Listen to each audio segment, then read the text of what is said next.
Hi, everybody. Charles from GMAT Ninja here. Welcome to our GMAT Club Quant Starter Kit designed exclusively for the GMAT Focus Edition. Before we launch into everything today, I want to talk about what this video is for, who this is not for. So the idea behind this is if you're starting at a really, really high level, your goal is to get a perfect score on the GMAT Quant, this is not the video for you. We've designed this with people in mind who might be starting around average, a little bit below average. So maybe something in the 70s, maybe low 80s, something like that on the GMAT Focus Edition quant section, maybe even a little bit lower than a 70. That's okay. I'm not going to walk through the basics, at least not in a ton of detail. I'll go through a little bit of it. But the idea is I want to get your mind right, get you understanding the basics of linear algebra, quadratics, how they show up on the GMAT. Most importantly, I want you to get your mind right. The focus here is going to be on flexibility. We're going to take really basic tools. And again, I'm going to go through these basic problems in a second. And the idea is, how do you take these really, really basic tools, layer them up? What's the GMAT really about? It's not just, do you know the math? The quant section is about layers of reasoning. They call the section quantitative reasoning and not math for a reason. They're going to take the basics, make it look funny. Now, they're not going to go that far beyond the basics. It's going to be these basics. They're just going to be disguised. Numbers where we expect variables. Variables where we expect numbers. Some little tweaking that's going to look funny. So you don't need to be an absolute math whiz to do really, really well in the GMAT quant section. You just have a really good, solid approach. So again, if you're struggling a little bit, you're average or below average, maybe just a little bit above average, something like that, this video is for you. This is video number 1 out of 4 that we're doing this month. It's February 2024 as we film this. So we're going to do 4 videos in the next couple of weeks, Monday and Wednesday evenings. If you can watch us live, fantastic. If you are watching live, please participate, ask questions, make comments. I'll do my best to address your questions as we go, as long as it's on topic. Beyond that, after these 4 videos, if you guys really like these, tag me in the forum, make comments on these videos. Let us know if there's more topics you want to see. If enough of you guys are watching these, we will absolutely film more of them. All right. A lot of the focus today. So I was talking about flexibility, taking these basic concepts in algebra, layering them up into reasoning problems, word problems. So a lot of our focus today is going to be on how do you use variables intelligently? That sounds like a really stupid thing. Well, I know how to use variables. I use X all the time. Of course you do. But the way the GMAT's going to punk you is give you opportunities to set up variables that are not going to help you. I want you to be really, really thoughtful about your variables. I'm going to illustrate that in the 6 problems we're going to go through today. And as important as anything on the GMAT, can't say this enough, do not make sloppy errors. Adaptive test. The way it works is they're trying to find the level of question at which you get roughly half right, half wrong. You make silly errors. You can be really, really great at quant.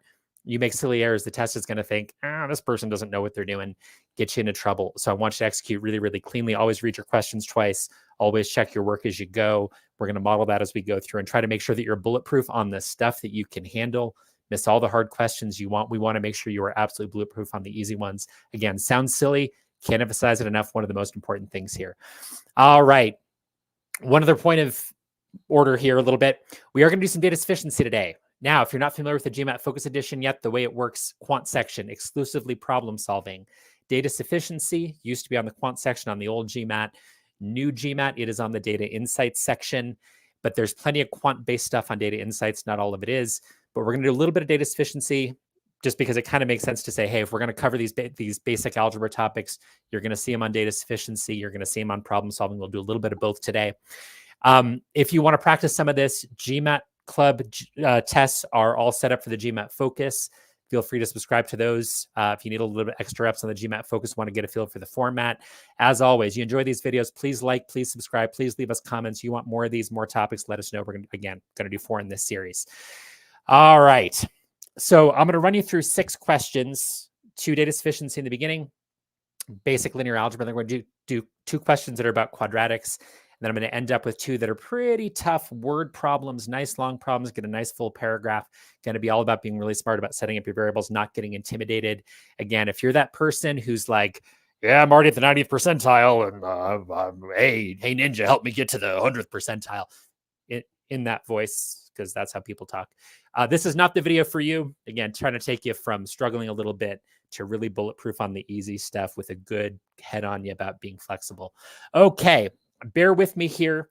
I'm going to take you through some really, really basic stuff pretty quickly. Now, my point isn't just, hey, how do you solve a quadratic? I want to introduce you a little bit to what you're going to see on the GMAT, how the GMAT is going to layer these up into problems. Start with a quadratic over here. You guys have all seen this before. You go, hey, no problem at all. I'm going to factor this guy. Easy, easy, easy. If you've never seen this before, I'm not going to walk you through it in massive detail. Plenty of places where we can go learn the super basics here. But obviously, you got to start with x's here. X times x is going to give you the x squared. Now, what I see a lot of people do, and when I talk about adaptive testing, you don't want to make those silly errors. They're absolute killers. Can't say it enough. Really easy to look at this and just go, yeah, I know how to do this. 3 times 2 is going to give me 6, and add that up and it's going to give me 5. So I see a lot of people do stuff like this here. That looks really, really good. Always check your work, folks. Do whatever you can. Reverse engineer it a little bit. Sanity check it. Whatever you can do. It's going to depend on the context. But here, real quick, what I would do is foil this out in my head and go -3 times -2. Wait a minute. That doesn't give me -6. That's not right. Take that 3 seconds every single time, guys. Every step you take. Write out your steps. Nobody's going to give you an award for doing mental math on the GMAT. Check your work right here. Obviously, I botched it. It's got to be something else. I noticed that minus here. That means one of these has to be a plus, one has to be a minus. Bigger one's the minus. Got to be the -6 and +1. Double check it again. +1 times -6, add them up. I get the -5. If you have no idea what I'm doing, plenty of places on the internet where you can go and go through the super basics, how to solve a basic quadratic problem. If this is a little bit unfamiliar to you, you can go find some worksheets online. Just get some reps on it. Make sure this is super clear to you because you're going to see plenty of it. Now, super easy question. Again, x is equal to -1 or +6. Now, here's the thing. What you're going to see on the GMAT, they're going to take this. Yes, you can see the basics. They're going to turn it into funky word problems. They're going to tweak it just a little bit. What happens if I say, I don't know, what if I make this xy squared and make that xy? Guess what, guys? It's the exact same thing. I just made it look funny. Now it's xy here and xy here instead.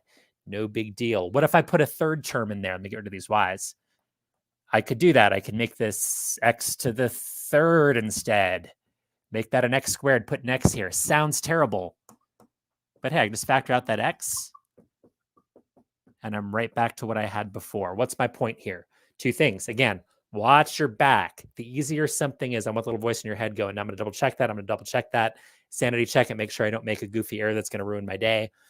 Again, miss all the hard stuff you want on the test. Don't miss the easy ones. Second, this is it. Quadratics really can't get that different from what I showed you in the very beginning, but we can tweak it just a little bit, make it look different. A lot of people look at the one I started with here with the x squared -5x and go, yeah, that's easy. I make it a cubic function. They go, I didn't study those. Yep, a lot of the time on the GMAT, you're one step away from making it look like something you know how to do. So take a breath, see if you can find that little way to tweak it, make it what you know. And that's going to get you a really long ways on this. They can only do so much with quadratics. They can disguise them. That's really about it. They can't get that hard. Just disguise. I want you to keep that in mind as you struggle through some of these problems. All right, let's talk about a linear equation here. A system of linear equations, 2 equations, 2 variables. Here's the thing about the GMAT. Again, focus here is always on getting your mind right, making sure your process is really rock solid. What the GMAT's going to reward you for is flexibility. Why is this test time pressured? Think of it as 2 reasons. One is, it's a lot easier to administer a test. We have a time limit on it, number 1. But just as importantly on the GMAT, they're interested in your reasoning skills, not your basic math skills alone. So even something this basic, 2 equations, 2 variables, they're going to give you lots of different ways to solve it. Now, as the questions get more complicated, even more ways to solve it. One of the things I like to say is a typical mid-level or moderately difficult question, going to be 6 solution paths, something like that. Plenty of them. Your job is to find one of the more efficient ones. Always read your questions twice and go, hey, what are my options here? Is there a better way? Is there a better way? Now you can look at this. What a lot of people do right at the gate is they say, hey, I'm going to substitute. Maybe they solve this first equation for, I don't know, x. They go 2x equals -3 3y, divide by 2. And look, you get a mess right away. Then you're going to take this and punch it in there. Substitution, it's a tool for solving simultaneous equations. It's a perfectly good one. Don't do it automatically. Don't do anything automatically other than reading the question twice and checking your work, because this is going to create a big mess for you here. I want you to be more thoughtful than that. Don't default to something automatically. Better option here is going to be to eliminate your variables. I'm looking at the 2x and the 4x, and I'm going, all right, what if I just multiply this top equation by -2, and then I'll be able to add the equations, solve for, get the x's to cancel, solve for y really easily. So I get -4x minus 6y equals 6.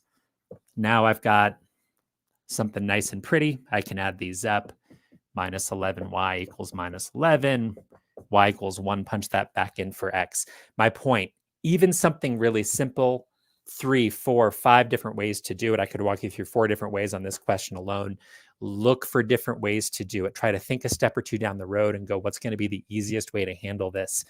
And what's going to be the way that's going to lead to the fewest errors? All right. Once again, even these linear equations. So what we're going to do in these first couple questions, I'm going to turn these inside out, GMAT style, paint them green, make them look funny. Growing up, we were taught, hey, 2 equations, 2 variables, we can solve it really, really easy. No problems there at all. I'm going to turn those assumptions on their ear just the way the GMAT does in a second here. All right. Going to give you 2 minutes on this first question. Once again, guys, if you're enjoying this, please hit that like button. Please hit that subscribe button. Helps other people find the videos.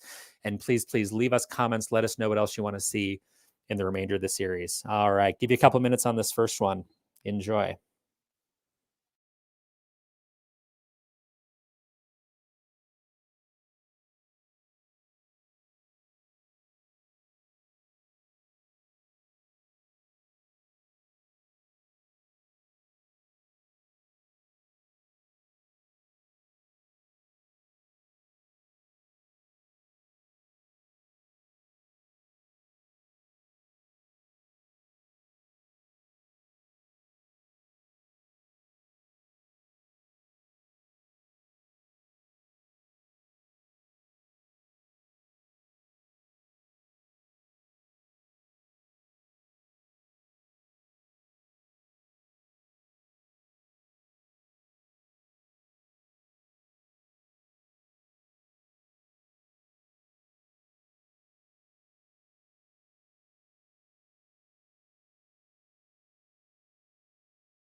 All right. As always, if you're watching this live, please ask us questions. Pop in your answer to the chat. Go ahead and hop into this. Seeing plenty of struggles. Only a few people in the live group got this within the first 2 minutes. Probably plenty of struggles here. Quick thought. We did post a mini quiz before the live presentation here. Again, filming this live, no snack breaks.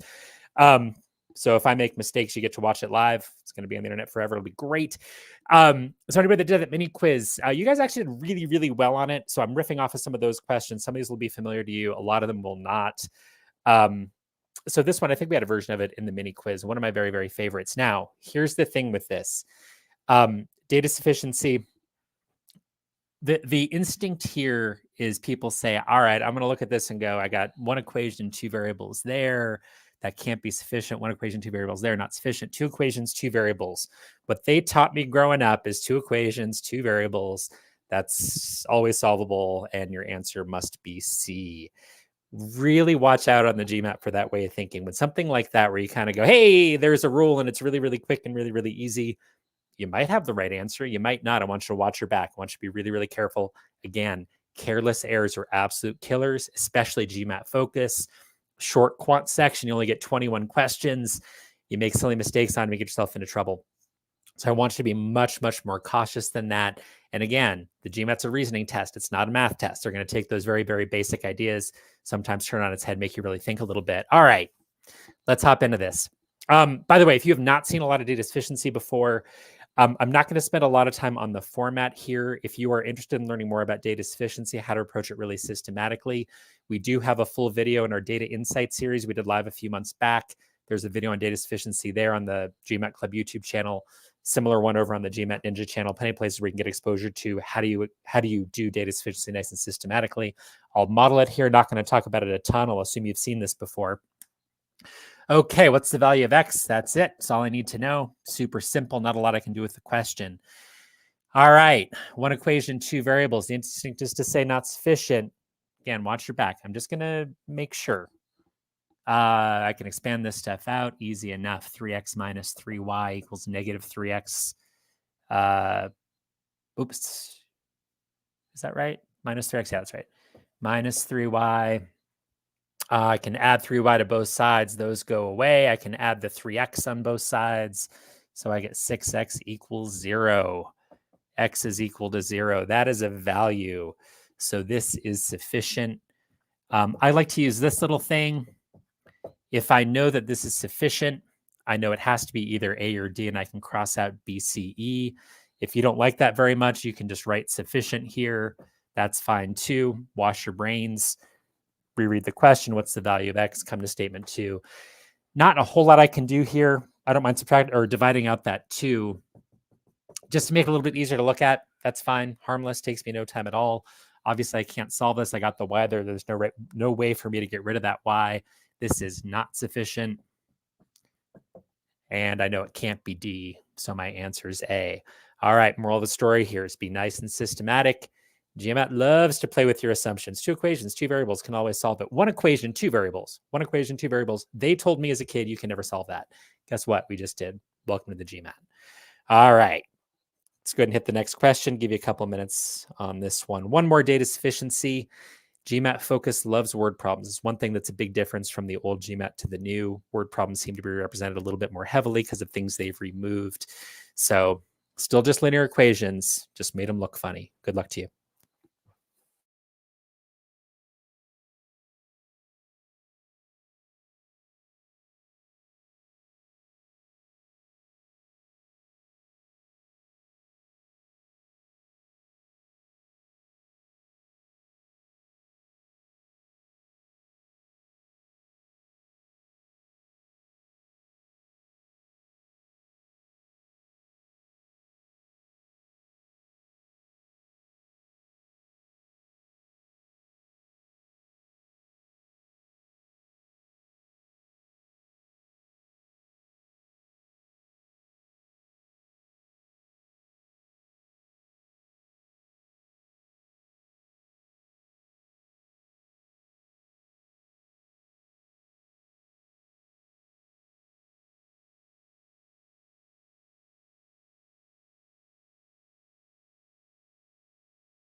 All right. If you're not watching this live, feel free to hit that pause button if you need more time.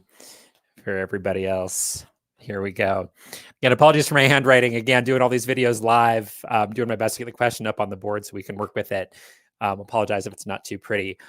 First of all, what ridiculous place are people buying 6 sodas for $48? But whatever. All right.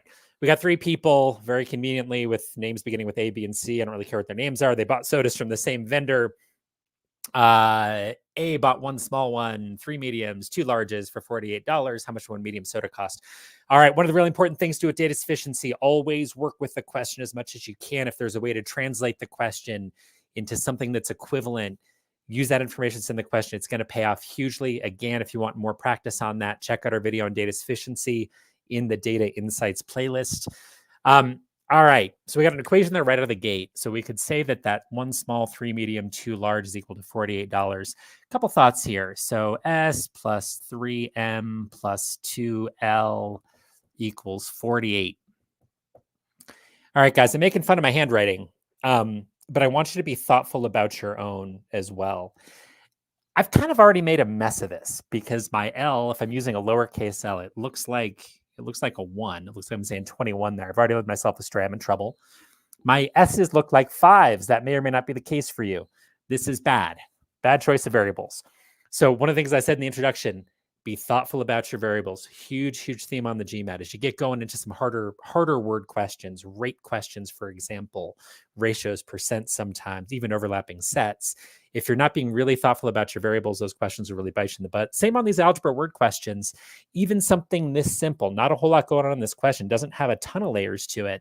But guess what? If I'm not thoughtful about those variables, I can really bite myself in the butt. That was the worst metaphor of the day. All right. So instead of small, I don't know, I'm going to say P for pequeño because I speak Spanish. Whatever you want to do, whatever makes sense to you. Don't just choose X, Y, and Z though, because you look at it later. Be nice to your future self 2 minutes from now. You might get to the end of the question after a bunch of algebra and go, wait. Which one was X again? Make it something that for you is intuitive, but also legible. I can make this an uppercase L. That would be fine. I can say G for grande if I'm going for the Spanish. Fine. Doesn't matter. Whatever works for you. This is what works for me. What's the question? I want to know what's the cost of a medium. Okay, but I said I want you guys to work with the question as much as you can. Really good example of it here. What's going to get me medium? So I can look at this and go, 3 variables. I'm going to need a lot of information. But hold on. What else is going to get me the medium? Well, if I know P plus 2G, that's going to get me the medium. If you don't believe me, you could rearrange this a little bit and say 3M is equal to 48, and then subtract out the P plus 2G. I'll leave that in parentheses, right? So if I get this, I can calculate the value of M easily enough. All right. So rewrite that question as many ways as you can. P plus 2G is going to get me the answer. So a small 1 plus 2 big ones. That's about all I can do. I'm going to stop there. Let's move on to statement 1. So whoever this B person is bought 3 large ones for $24. Well, that's not going to get me anywhere. So knowing the large ones, the G, that's not going to do anything for me. So that is not sufficient. Again, if I'm using my little A, D, B, C, E, it is not A or D. Again, if you don't like that, you could just write not sufficient. That's fine too. Statement 2. This C person bought 2 small and 4 large for $36. This doesn't look like enough information. It just has 2 variables in it. By itself can't possibly be sufficient. 3 variables, 2 variables, 2 equations, 3 variables total can't work. Watch your back. It's the GMAT. So I used P for small here. 2 P plus 4 large is equal to 36. All right. If I divide everything by 2 here, just get it cleaned up, make it look nicer. Oh, hey, look at that. That's exactly what I wanted. And that's going to get me my answer. And I am done. This is sufficient. My answer here is going to be B. And BH to mem. Love this. You've seen these videos before. Great to see you here again. I think I've seen you in some of his other live events. Yeah, spot on. You're thinking like the GMAT a little bit. It's really hard to see this right off the bat. Once you learn how to approach these, be really disciplined about working with everything you got in the beginning of your data sufficiency questions.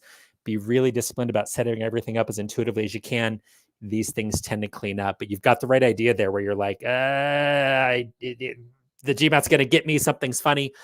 Yeah, do your work. Sometimes the answer is the obvious thing, and that is totally fine, but watch your back. You've got the right mindset. You're getting somewhere there. I appreciate that. All right.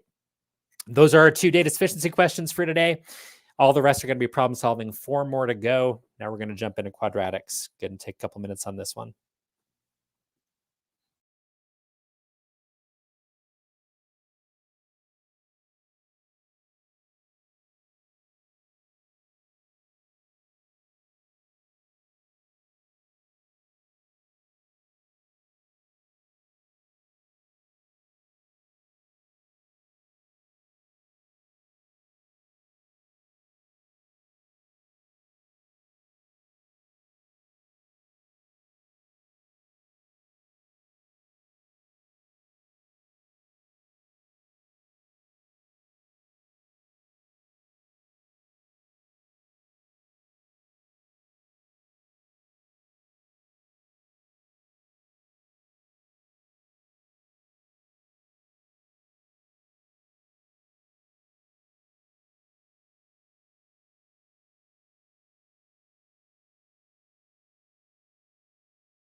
All right.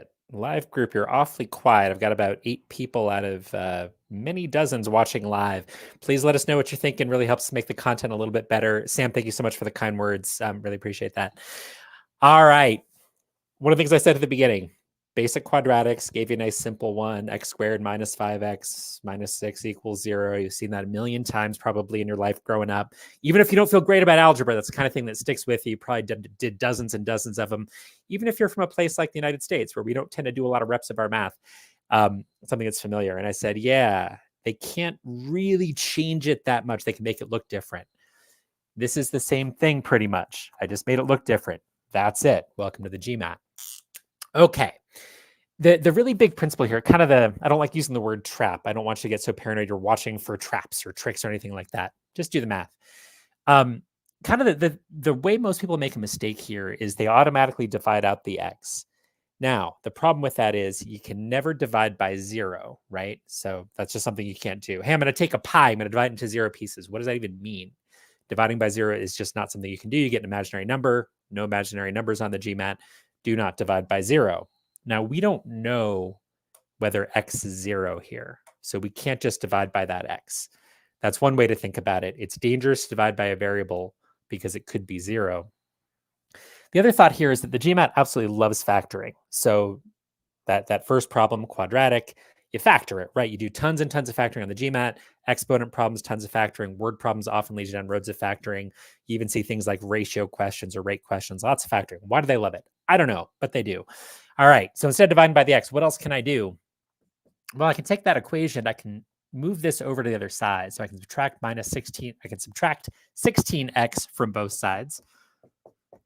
And that's going to be equal to 0. Now it's starting to look a little bit like my quadratic. I've got that x that I can take in common, pull that x out. And now, hey, this is starting to look a lot like what we had in the beginning. It's just that we don't have that funky little middle term. It's difference of squares if you're familiar with that. Don't worry if you're not, but I can factor this as well. So that x still hangs out here. I got x minus 4, I got x plus 4. That's equal to 0. Now I've got 3 values. So if any one of these 3 terms is 0, that's what allows this to be 0. So x could be equal to 0. X minus 4 could be equal to 0, which means x could be 4. And x plus 4 could be equal to 0, which means x could be minus 4. We've got 3 values. That means our answer here is D. Moral of the story. Couple things. Biggest one, yeah, don't divide by variables. Be really, really careful. I'm not saying you can never do it. I just want you to automatically think, yeah, instead I'm going to pull something over and factor. Again, GMAT's obsessed with factoring. Why? No idea. They just are. And you can't divide by 0. So that's the mathematical reason underneath it. If you're a little foggy on that, okay, factoring, good. Pull everything on one side and factor it. Second thing, hidden quadratics. They love it. We can turn them into word problems. You're going to see them all over the place. Pretty basic quadratic underneath this. It's just hidden a little bit because of the way the equation is laid out in the beginning. Very, very typical GMAT. Again, going to take basic stuff, make it look funny. That's really it. All right, one more quadratic coming at you. Going to make this one a word problem. Then last 2 in the video, going to make it a little bit tougher. More layered word problems, make it a little bit nastier. Go ahead and take a couple minutes on this guy.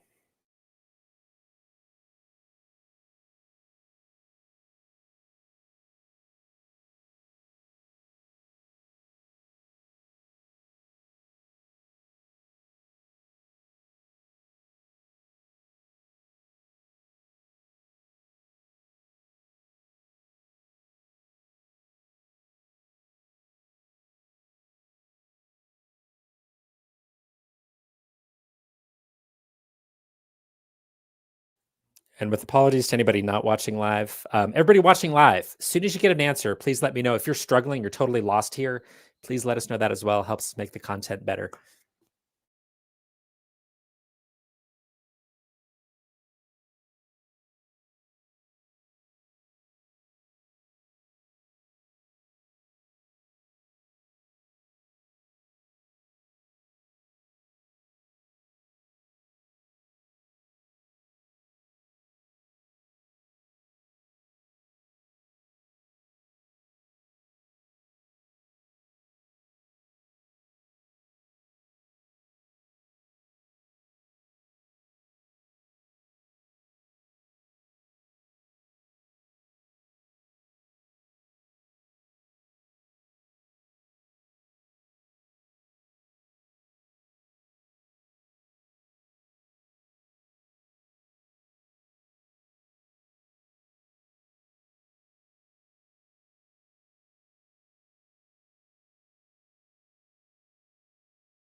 Give the live group 30 more seconds here. But my little hint is don't just go with the herd. If you feel like you've got something different than everybody else, punch it in there. It'll be interesting for us to see.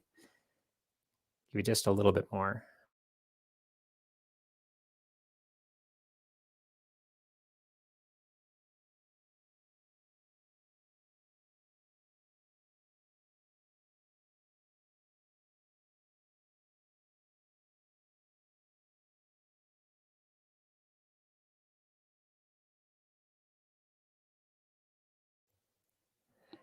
All right. If you're not watching this live, you need a little more time, hit that pause button as always. Seen the live group have a lot of trouble with this. This is great. All right, couple quick things before I jump into this question.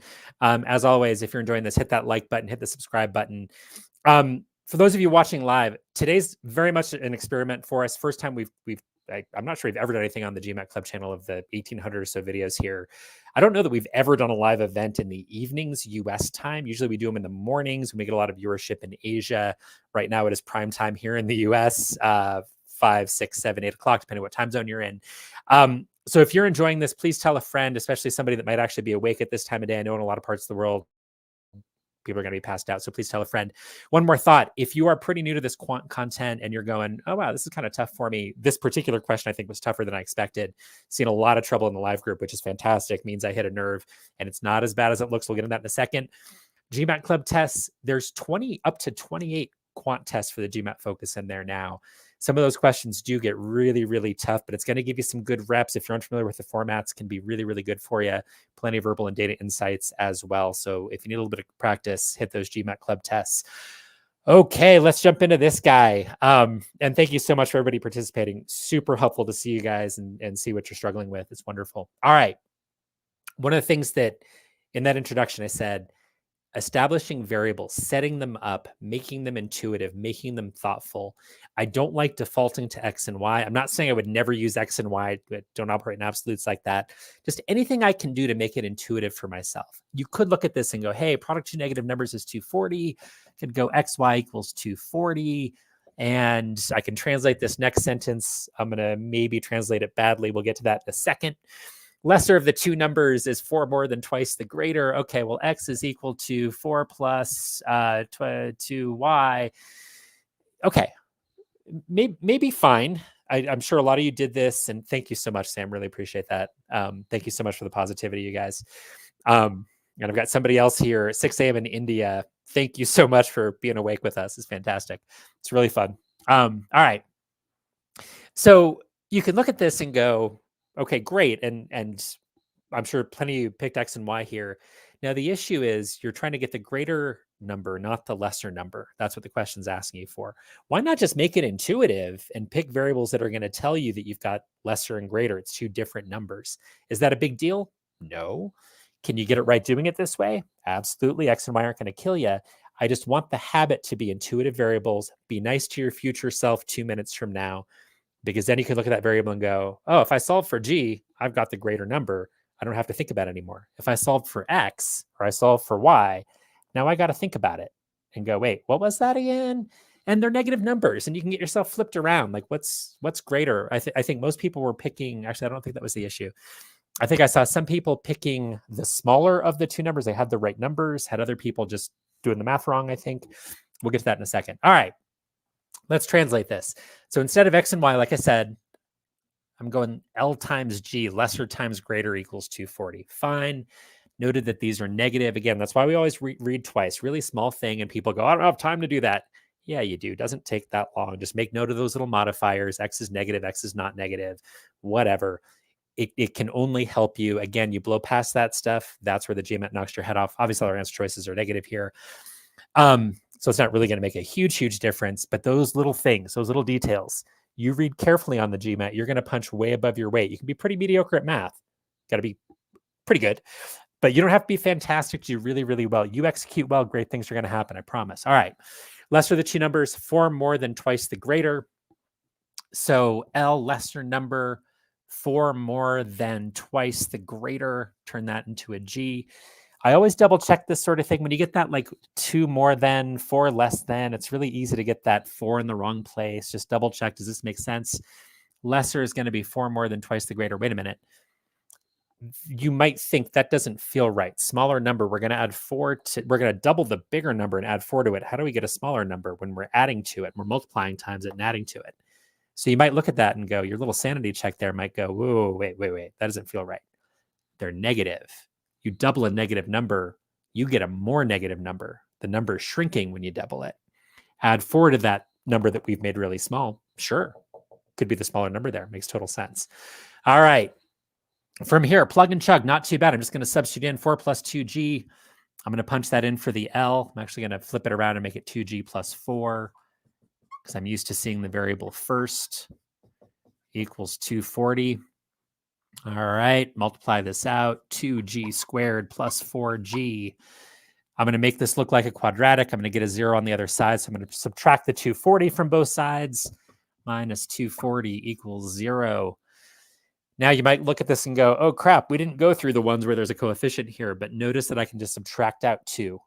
Make this simpler. If I can make my numbers smaller, make my numbers smaller. You always want that. Man in a cold pool, you want shrinkage. Okay, second worst metaphor of the day. I'm going to do math now and stop trying to say things. Minus 120 equals 0.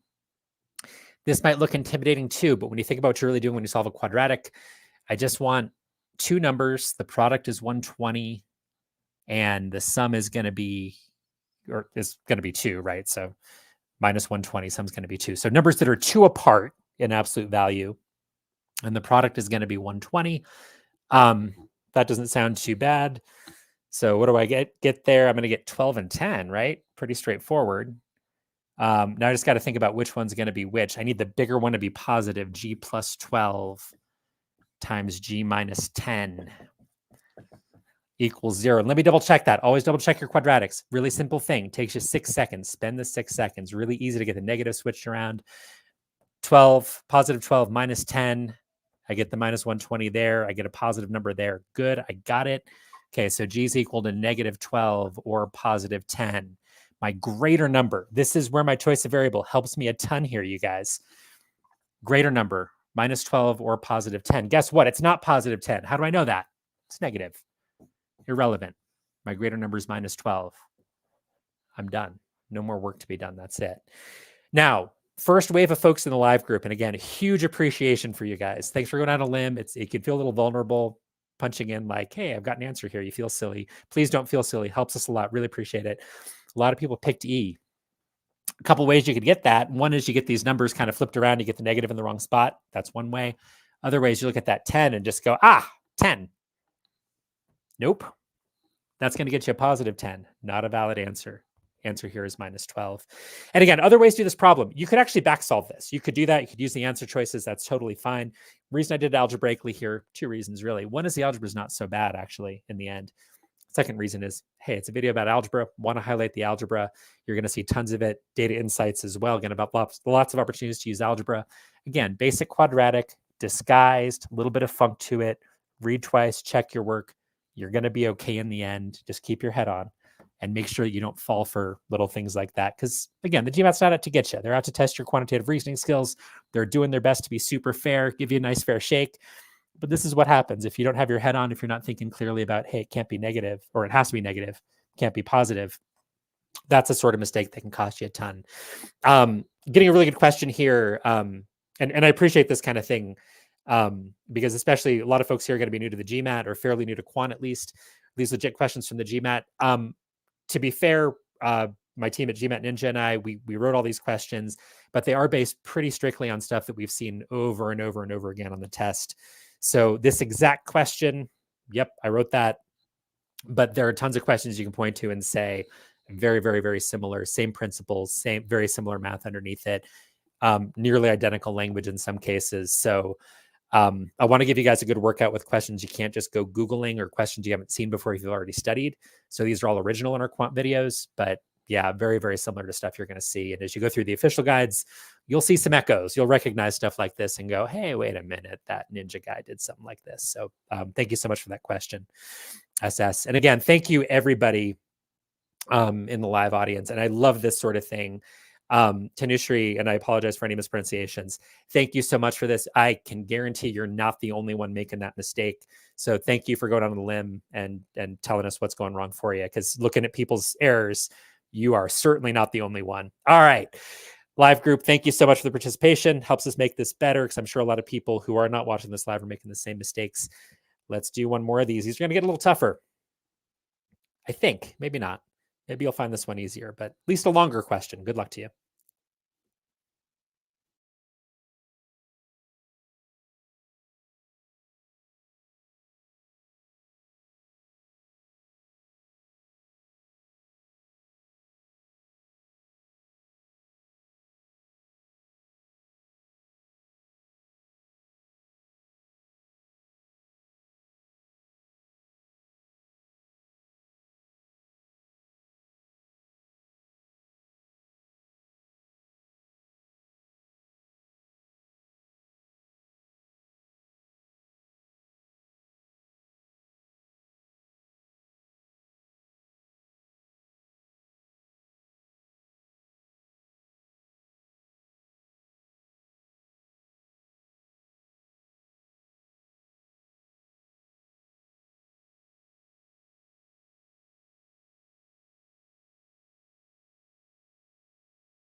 All right. If you need a little more time, you're not watching this live, hit the pause button. Live crowd. Sorry, guys. We're hopping back in. Okay. For anybody watching live, I think that was a little bit of a mistake coming across the screen. We are doing this again 48 hours from now. It's going to be Wednesday evening in the United States. So 5:00 p.m. Pacific time, Wednesday, the 7th. And that next one is going to be on absolute values and inequalities, taking this algebra a little bit deeper. And again, playing with word problems there again, how the GMAT makes them a little funky. Now, part of why I picked this particular question, the arithmetic for a minute there, depending on your taste, depending on how strong your arithmetic is, might look a little bit intimidating. Video number 3 next Monday evening, US time, Tuesday morning in some parts of the world. So February 12th, 2024 here. We're going to get into what do you do when the arithmetic looks horrible? Intimidating questions. Question that looks like a ton of work. We're going to clean those up, give you a bunch of tools for making those a lot easier. A little bit of that going on in this one as well. All right. Before I jump into this question, Officer Handkerchief, great username. Dude, thank you so much. That's amazing. 3:50 a.m. in Lebanon. I'm honored that you're here with us. That's amazing. This is going to be on YouTube. You didn't have to suffer through this live, but I really appreciate it. That puts a smile on my face. All right. Very, very interesting in the live group, seeing the group pretty much dialed right down the center, 50-50. That's the people participating. Plenty of people not saying anything, which makes me wonder what's going on. So some struggles here. Pretty classic setup. Lots of different varieties of this flavor where there's kind of some, like there's a taxi cab version of it. There's all sorts of versions with different services, calling, whatever, where there's some initial fee for something or other, right? In this case, $10.85 for the first 25 hours of phone calls, old school cell phone company or something here. 75 cents for each additional hour of calling or a fraction thereof. Not extra information exactly, but you kind of have extra language, things that feel like extra language. I was like, what does that mean? Or fraction thereof at most. Why is this stuff there? Kind of irrelevant here as it turns out, because we're just saying, hey, if you do, I don't know, let's say 29.8 hours of calls, they're just going to round that up to the nearest whole number. That's it. That's all it is. You don't really have to worry about that. Kind of thing you see a lot, especially on GMAT. Focus, Data Insights loves to play with that kind of language too. For sure on Quant, you see that sort of thing. All right. Just take your time here. Be careful with your variables. Be careful in your setup. Make sure you're reading twice. That's it. It's not that hard here, but we see tons of mistakes on this kind of question, seeing plenty of them off the live group. Okay, so what are you going to get charged? So this fellow Hafiz was charged $42.35. What did he get charged for? Well, it was $10.85 for the initial charge. You could do this and say 75 cents. You can make it an X here. Again, I don't love X. I just don't want you to be in the habit of using it. Make it something intuitive. Why not? Let's say hours. Make it an H. Why not? No harm in doing it. Might help us down the road. Just get you in a good habit.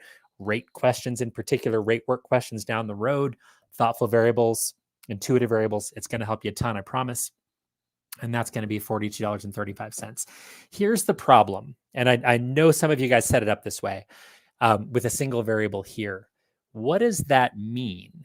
That H, the way I've written it here, is additional hours past the first 25. You could do that. That's fine. I think it's a little bit dangerous. Now, another good habit to get into, if you're feeling a little bit squirrely about what the variable is, you could do this and say, hey, what does H mean? Now, what I would prefer here, if I'm going to say hours, well, I want that to be total hours. And if I'm making it total hours, I've already botched this equation. So you could make it additional hours, then you're going to have to add the 25 back in. You could do that. That's fine. I'd rather have that variable be exactly what I want. I think that's going to be cleaner. I'm less likely to make a mistake. Your taste may vary. Again, different ways to do this.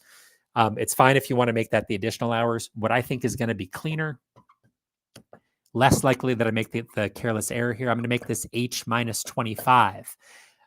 I'm not getting charged for every hour. I'm not getting charged 75 cents for every hour.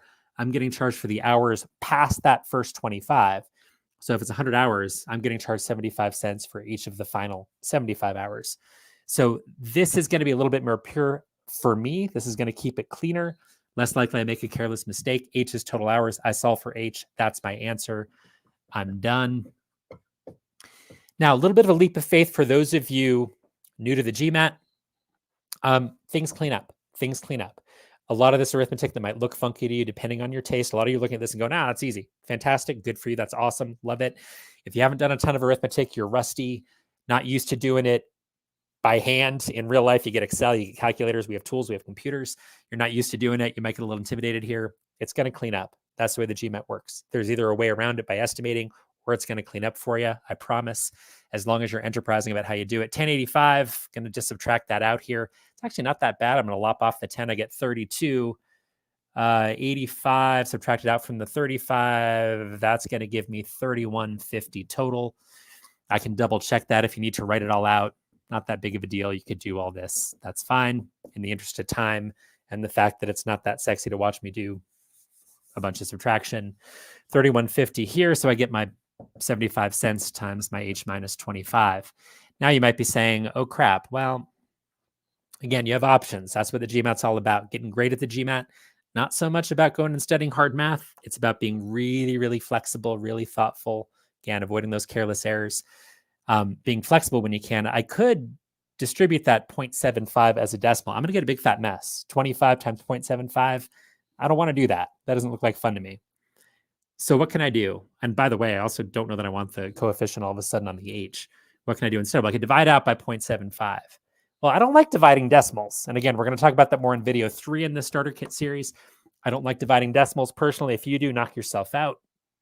But what can I do instead? Notice they gave me a really nice number here. That's 3/4, right? It's 3/4 of a dollar. I'm going to write it that way. This already looks a little bit better. Now I can multiply both sides by the reciprocal, multiply by 4/3. H minus 25 gives me 3150 times 4/3. Even this doesn't look fantastic, but I know that's a multiple of 3. So how do I know that? Little trick we can talk about in a different video if we get into number properties. I can add up those digits. It adds up to 9. 9's a multiple of 3. I know it's going to divide in. I can also use my human brain. Imagine that you go to a restaurant. The bill's $31.50. Got 3 people eating. We divide it by 3. Okay, well, $30, $10 each, $1.50, 50 cents each.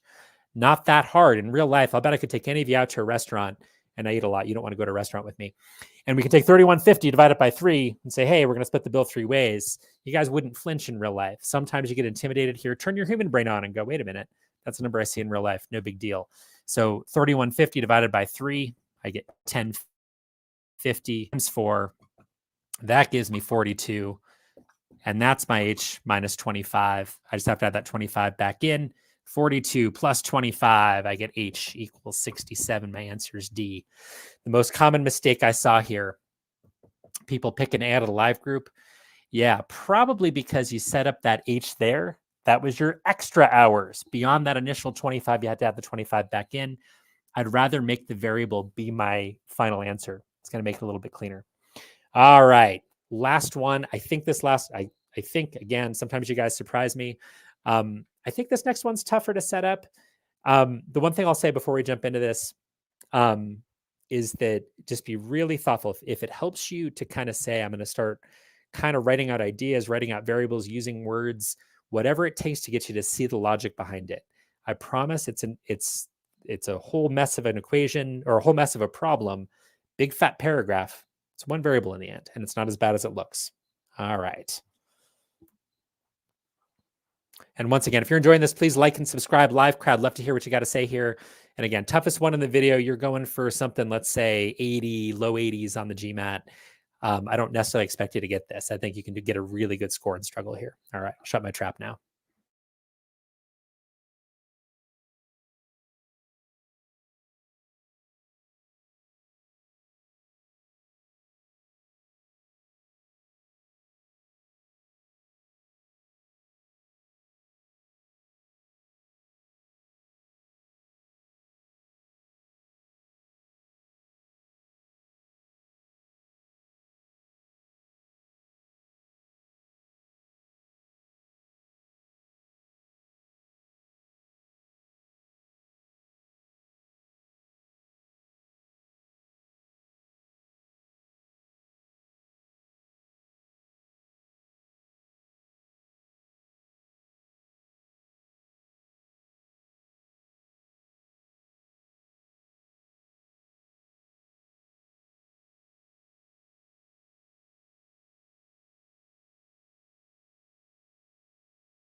All right, hit the pause button if you need to. Again, last question of the video here. Sorry, we've gone past the hour mark. Not my intention. Love some of these comments. Live group, thank you so much. Bad news, you did make a silly error, but I don't usually eat people. Not usually. And thank you so much for this. But be careful, I eat a lot, especially when it's dumplings. Now, this dumpling saleswoman should come to my house. I would have bought all the 4,400 dumplings she needs because dumplings are awesome. All right. So again, tougher question. I would say if your goal is something like an 80, I don't need you to get this. I would love for you to have a good process, be able to, be fantastic. But I'd say it's a little bit beyond that.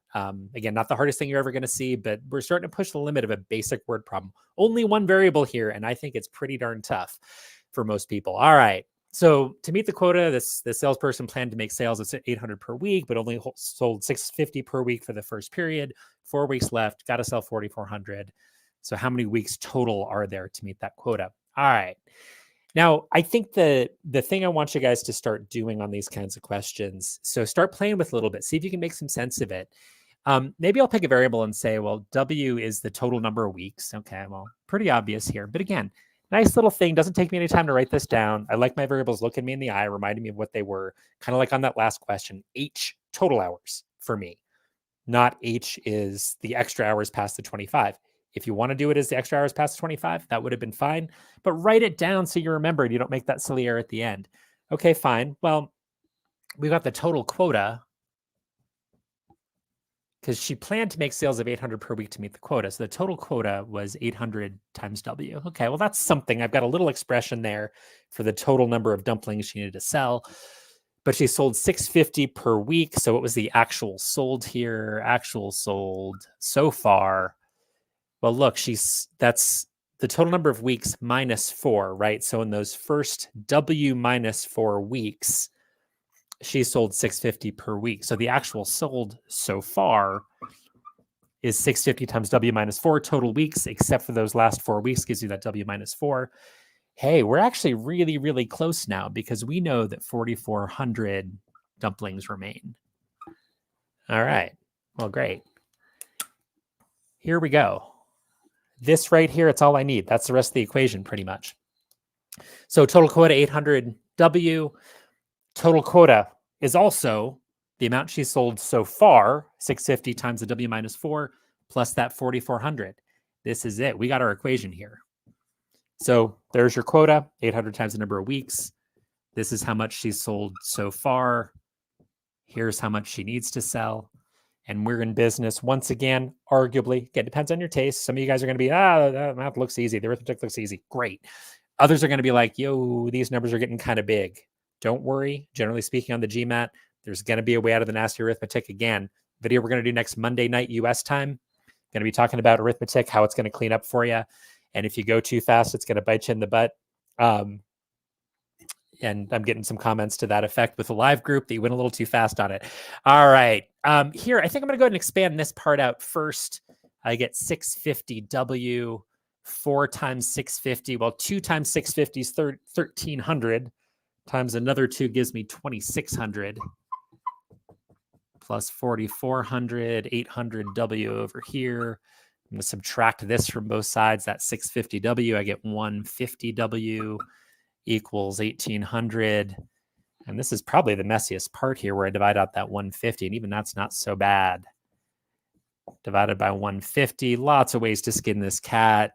Personally, I would divide by 10 first. You could divide by 5 next if you wanted to. You could do long division. Maybe you can just do this in your head, whatever works for you. I'm going to take it in little steps, less likely to make a mistake. Just going to show it that way. Plenty of ways to go about it. I'm going to divide by 5. 180 divided by 5 is going to give me 36. 15 divided by 5 is going to give me 3. So that gives me 12. That's my total number of weeks. Answer is B. I'm happy. I'm just going to double check this, make sure it makes sense. Very typically here, you're going to have ways to kind of check out, just to kind of reverse engineer it a little bit, make sure your answer makes some sense. How do I feel about 12 weeks? Well, 8 weeks. So if it's 12 weeks, I've got that 4,400 in the last 4 weeks. In the first 8 weeks, I've got 650. 8 times 650. Well, 650 times 2 again is going to be 1,300 times another 4. I'm going to get 5,200, what we're doing. Yeah. So if you multiply this times the 12, it's going to give you the same thing you get on this side. I'm not going to go through all that math right here, but 800 times 12 weeks, that's going to give you the same thing. And you can estimate it pretty well. That's going to give you pretty close to 10,000 here. 8 times the 650 is going to give me just over 5,000 plus the 4,400. Right ballpark. I'm in good shape there.